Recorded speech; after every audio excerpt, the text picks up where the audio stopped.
Olhando para este prefácio, há estas duas ideias, então, do perfil, alguém com a experiência em política externa e também a ideia de haver aqui algum alinhamento entre governo e Presidente da República.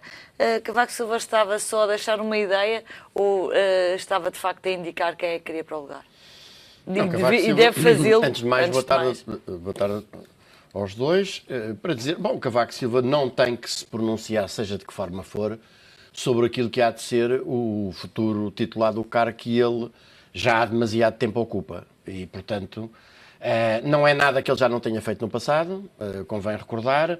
Ele, quando foi eleito, o seu discurso de tomada de posse é uma vergonha, é uma demonstração da miséria moral na política, na medida em que ele assume claramente que, em vez de ser o presidente de todos os portugueses, é o presidente dos portugueses que votaram nele e, portanto, vai ser o presidente do PSD, que foi o que ele foi ao longo de todo este tempo. Quando foi das eleições, eu ouvi-o com toda a atenção, quando foi das eleições legislativas, ele faz uma intervenção na véspera das eleições, que é outra vergonha, que é um discurso de condicionamento do voto dos cidadãos eleitores, a dizer votem apenas nos partidos que estão de acordo com a Troika, porque senão será a catástrofe. Estes roteiros, para quem tem pachorra suficiente para os conseguir ler, são um rosário de autoelogios absolutamente lastimáveis de alguém que se tem mostrado absolutamente indigno do cargo que representa. E é preciso dizer as coisas pelos seus nomes. Que é a única mão que neste momento sustenta o governo, o Primeiro-Ministro e o governo, depois de tudo aquilo que eles já fizeram.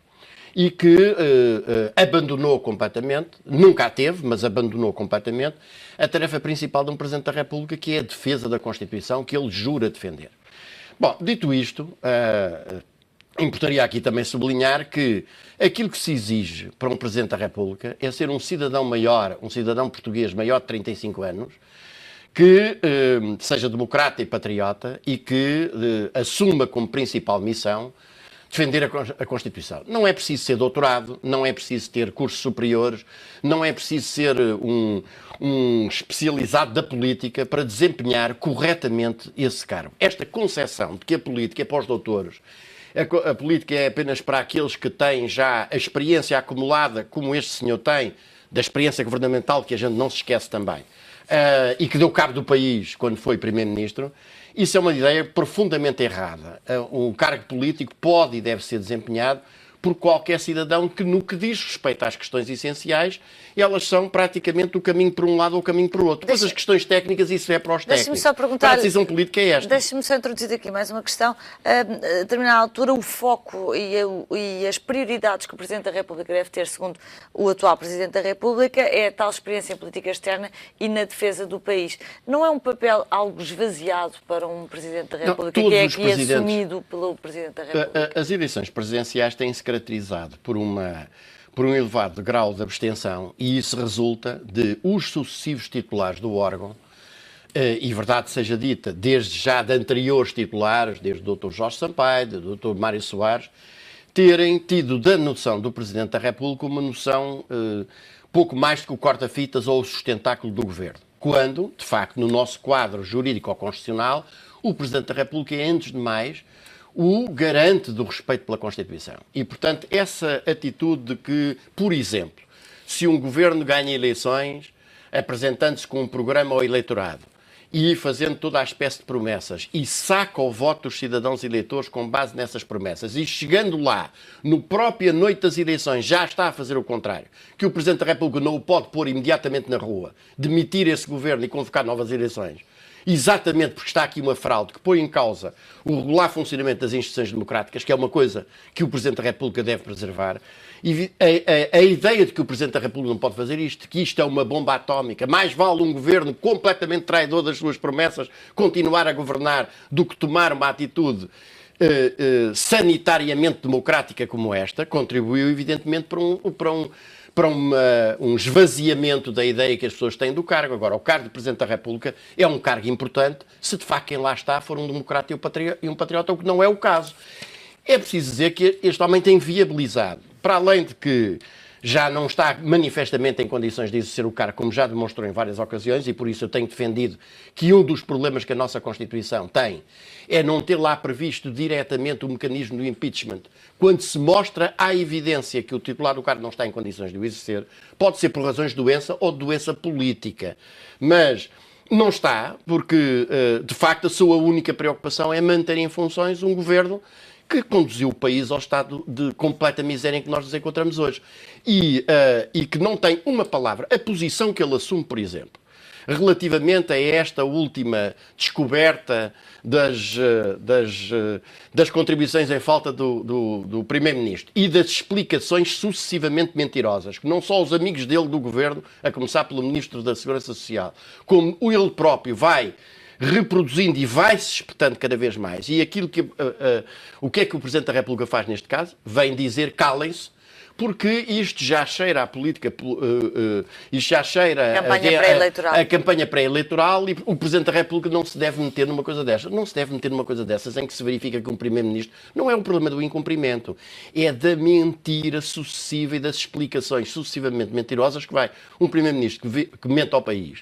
Numa situação, mente em todas. Mas se os próprios partidos da oposição não pediram admissão... Mas isso é um problema dos partidos da oposição que é de facto uma outra questão. Os partidos da oposição há muito tempo que deviam ter colocado como objetivo político fundamental o derrubo deste governo e não o colocam.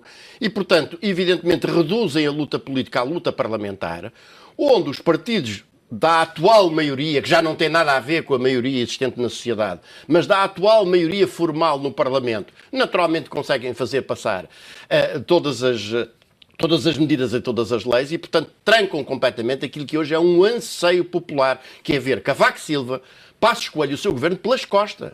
Completamente pelas costas. Garcia Pereira, relativamente a esta questão grega, vimos estas declarações, são mais recentes, já desta semana, no fim de semana, acabou por se dar o dito pelo não dito, mas claro, o facto que isto teria dito que no limite haveria um referendo ao euro e depois afinal já não era ao euro, era às políticas do Syriza. Estamos a chegar àquele ponto que já aqui falámos sobre o ser consequente com as opções e com as medidas que se anunciam. Exatamente.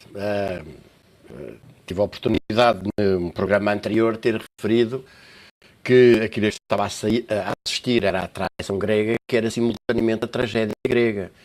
E aquilo que os dirigentes do Syriza estavam a fazer, tinham feito, era, chegado o momento decisivo, isto é, quando se tinha de colocar as grandes decisões, as grandes opções, e a grande opção naquele caso significava efetivamente sair do euro, regressar à moeda nacional e nacionalizar a banca, aí perante os grandes senhores da finança ajoelham. E passa-se a assistir a um jogo que é, mediante uma mudança de palavras, portanto deixou de haver troika, passou a haver parceiros. Deixou de haver um programa de austeridade para haver, enfim, um acordo.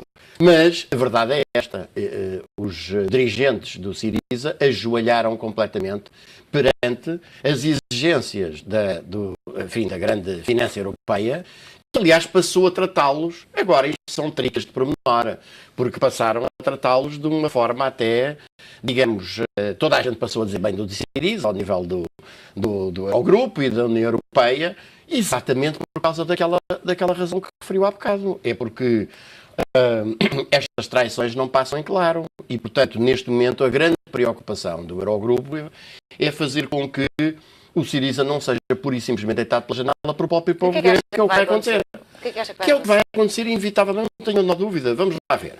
A questão da dívida e da crise, da grave crise económica, hoje na Grécia vive-se, e já tem uns anos de aplicação de políticas da Troika, vive-se uma situação absolutamente dramática. Eu darei apenas um exemplo. Neste momento os hospitais cobram uma taxa por tudo e mais alguma coisa. Basta entrar lá dentro, até uma grávida para ter um bebê. E neste momento assistimos a uma situação que é as grávidas correrem de hospital em hospital à procura daquele que ainda não cobra aquela taxa para poder ter a criança ali. Aumentou o número de crianças abandonadas exatamente por mães que não têm dinheiro para pagar essas taxas 300% nos 3 anos da Troika. Nós estamos a falar de uma taxa de desemprego, vai para a oficial, 25% nos jovens para mais de 50%. A população população que está em risco de pobreza está neste momento nos 35,7%. Aqui está nos 27%.